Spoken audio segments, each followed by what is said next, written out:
आणि विशेषतः शिक्षणाचा प्रचार करत असताना आपल्याला कल्पना आहे, क्रांतीज्योती सावित्रीबाई फुलेंचं नाव घेतल्याशिवाय महात्मा ज्योतिबा फुले यांचं व्यक्तिमत्व कधीच पूर्ण होऊ शकत नाही.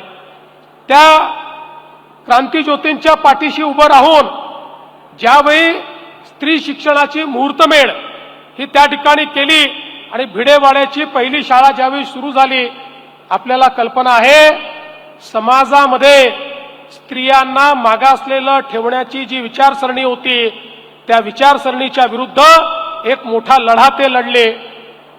अतिशय कल्पकतेनं विधवा स्त्रियांचं केशवपन व्हायचं, समाजामध्ये जागृती करून लोक थांबत नाही बघितल्यानंतर जे त्या काळात आमचा नाभिक समाज होता त्या समाजाला एकत्रित करून त्यांचा संप केला आणि त्यांनी सांगितलं काही झालं तरी आम्ही विधवांचे केस कापणार नाही, त्यांचं केशवपन करणार नाही आणि ही जी एक आपल्याकडे प्रथा होती ती प्रथा संपवण्याचं काम हे महात्मा ज्योतिबा फुलेंनी केलं.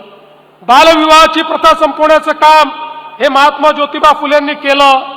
आणि हे सगळं करत असताना आपल्याला कल्पना आहे की जी शिक्षणाची एक संपूर्ण व्यवस्था त्यांनी उभी केली आणि तदनंतर सत्यशोधक समाजाच्या माध्यमातून खऱ्या अर्थानं जो काही समाजातला भेद आहे तो भेद कसा दूर होईल आणि ज्या प्रकारे काही लोकांनी इतर लोकांना त्या ठिकाणी जखटण्याचं काम केलं होतं त्यातनं ते कसे मुक्त होतील, विचार कसे मुक्त होतील, अंधश्रद्धा कशा दूर होतील, भोंदूगिरी कशी संपेल, याकरता प्रचंड मोठं कार्य त्यांनी केलं. आणि त्यातूनच खऱ्या अर्थानं सत्यशोधक समाजाच्या माध्यमातून पुरोगामी अशा प्रकारचा विचार करणारे अनेक लोक हे त्या काळामध्ये तयार झालेले आपण बघितले.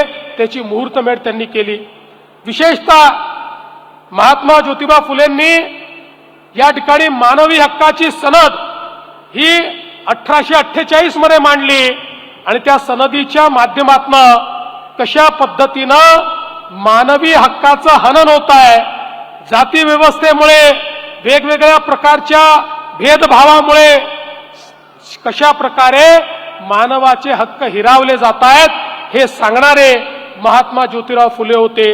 आणि हे सगळं करत असताना आपल्यापैकी अनेकांना हे माहिती आहे की इंग्रजांनी एक प्रकारे छत्रपती शिवरायांच्या किल्ल्यांचा तर नाश केलाच होता, पण छत्रपती शिवरायांच्या सगळ्या स्मृती संपतील अशा प्रकारचा प्रयत्न केला होता. त्यावेळी छत्रपती शिवरायांची समाधी शोधून काढणारे हे महात्मा ज्योतिराव फुले होते. ती समाधी शोधून काढली आणि त्यानंतर महात्मा ज्योतिराव फुले आणि नंतर लोकमान्य बाळ गंगाधर टिळक यांनी त्या ठिकाणी खऱ्या अर्थानं शिवजयंतीचा उत्सव सुरू करून आणि पुन्हा एकदा छत्रपती शिवाजी महाराजांचं जे तेज आहे ते तेज आपल्यामध्ये रोवण्याचा प्रयत्न केला.